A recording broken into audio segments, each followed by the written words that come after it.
As the family and other members of the IFSP team carry out the strategies, activities, and services that they identify to meet the IFSP outcomes, the ideas captured in the IFSP document become real.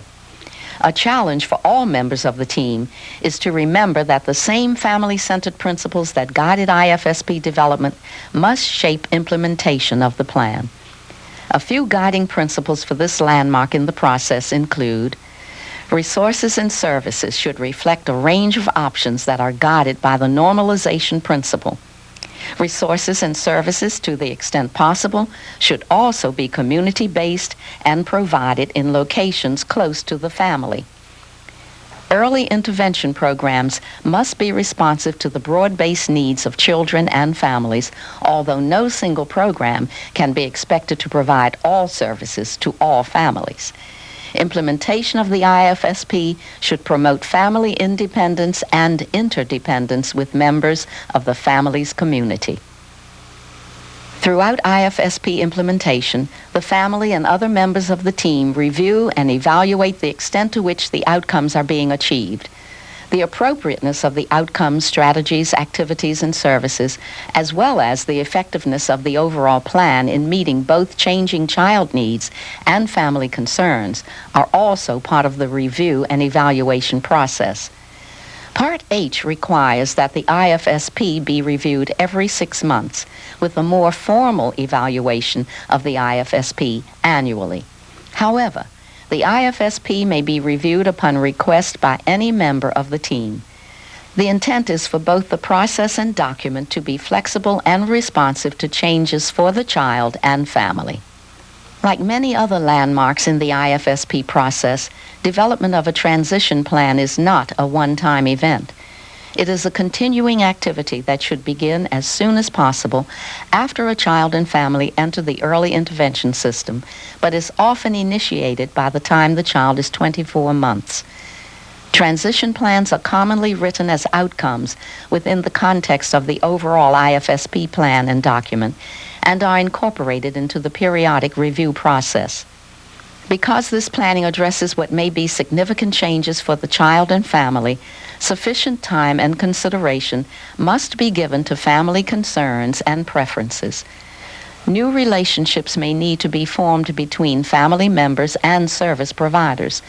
When this happens without families as the driving force, the collaborative process is diminished.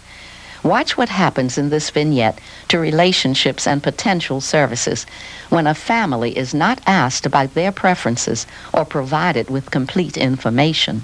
When are you going to, just film her? She says, because she's hilarious. She says, I know I should get her. She says, she's awful. You hurt yourself. You hurt myself. I don't think I want her around my kids. She's going to teach you all kinds of stuff. Ring the bell again. But you know, I cannot get over you. Follow me over here. You were speeding. What's wrong with you? Oh, Randy. And her name is Anita. Okay. Timothy. Hi, Anita. How are you? all right, you're on time. Good. Yeah, I'm working at it. Okay. Oh, Anita, this is Linda Tolman. She's the LEA representative. I may have mentioned it to you. No, but that's okay. I didn't. I apologize. Linda and I worked on so many situations like this. I just decided to bring her along. Oh, okay. Okay. It's that. All right. Come on in.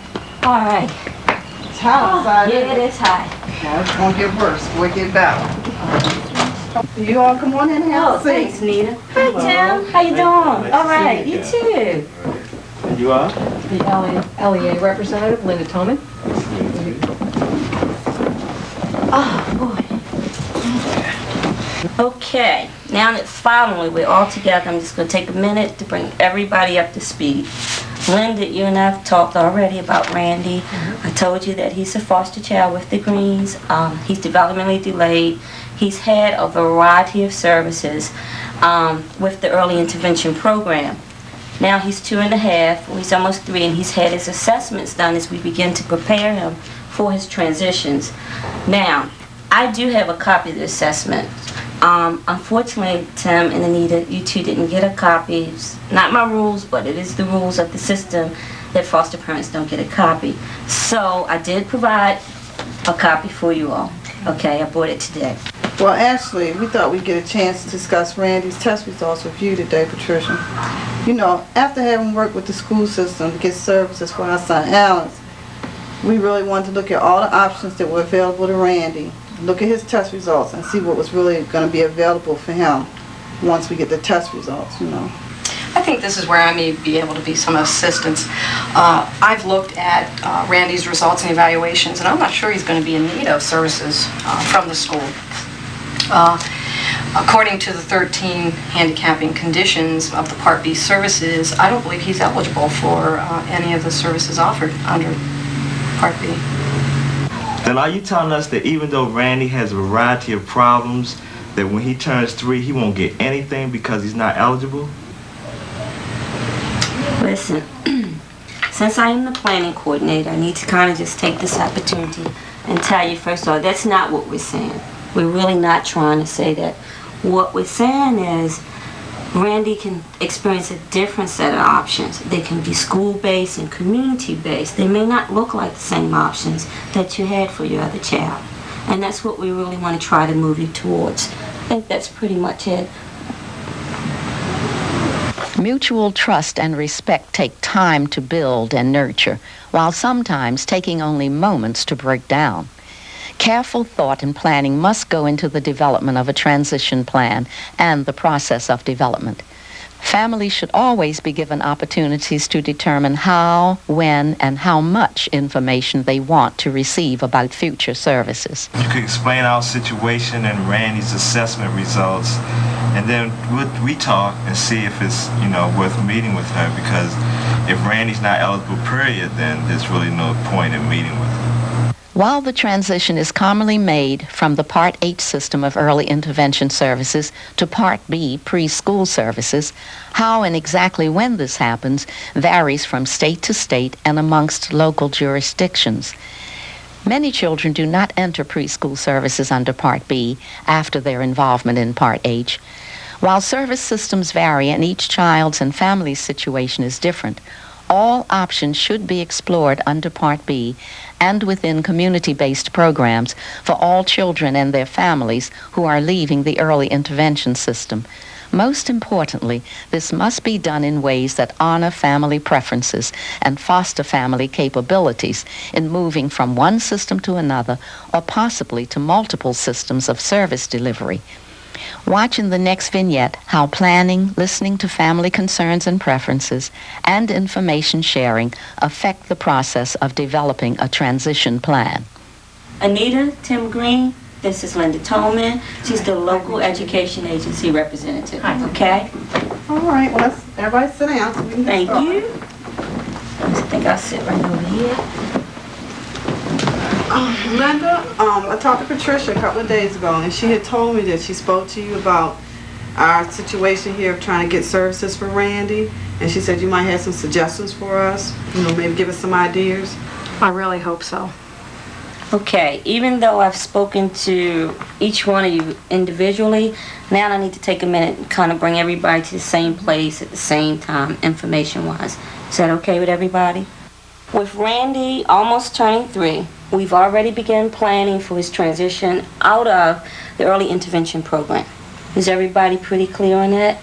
So we need to further that process with our plans for the future for Randy. And that takes us into the assessment, and everybody should have a copy of the assessment. As you all know, of course, Randy does have some developmental delays, and as a result of that, we need to talk about special needs for Randy.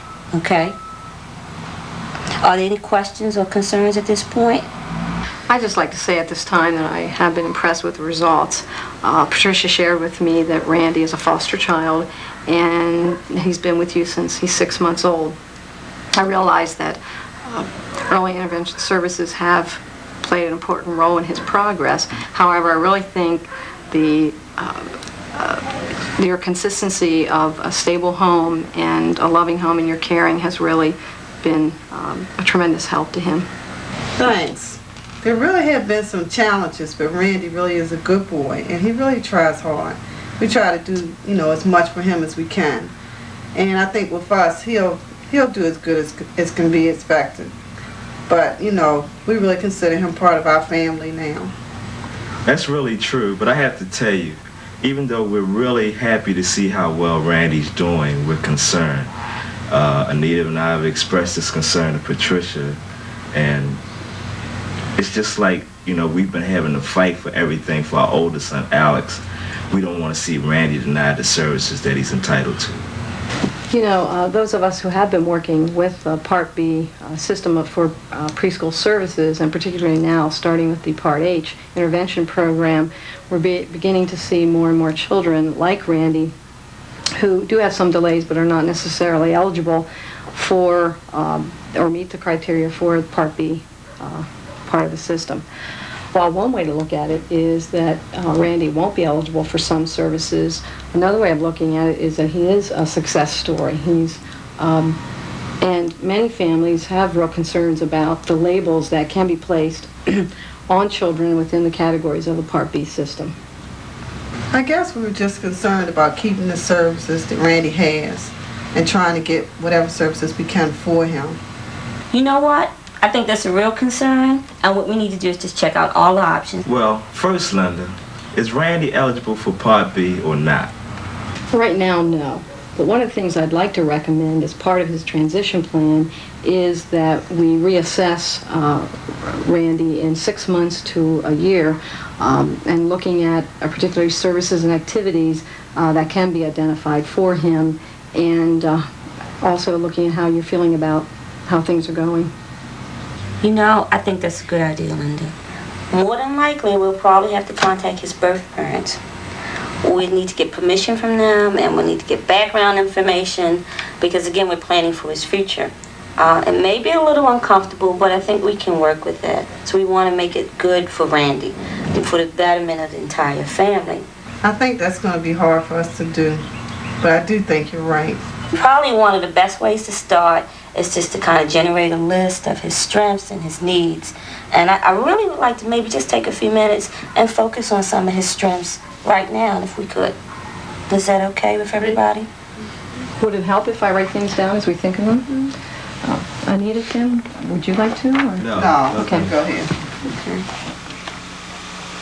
Stop the tape for discussion of using family-centered approaches in development of transition plans.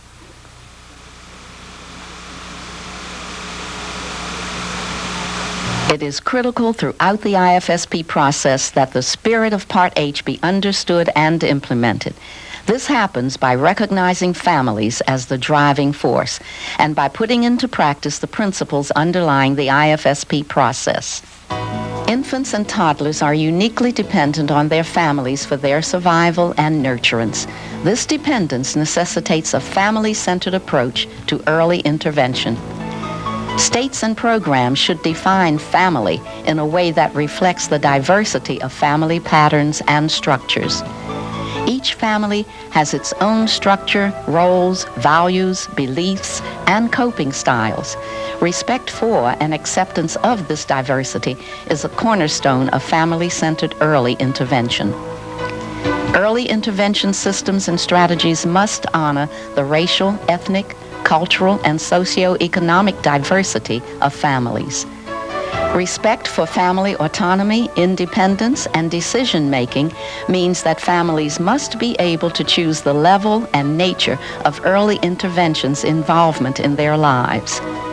An enabling approach to working with families requires that professionals re-examine their traditional roles and practices and develop new practices when necessary, practices that promote mutual respect and partnerships. Early intervention services should be flexible, accessible, and responsive to family-identified needs. Early intervention services should be offered according to the normalization principle. That is, families should have access to services provided in as normal a fashion and environment as possible, and that promote the integration of the child and family within the community. No one agency or discipline can meet the diverse and complex needs of infants and toddlers with special needs and their families. Therefore, a team approach to planning and implementing the IFSP is necessary. Family professional collaboration and partnerships are the keys to family-centered early intervention and to successful implementation of the IFSP process.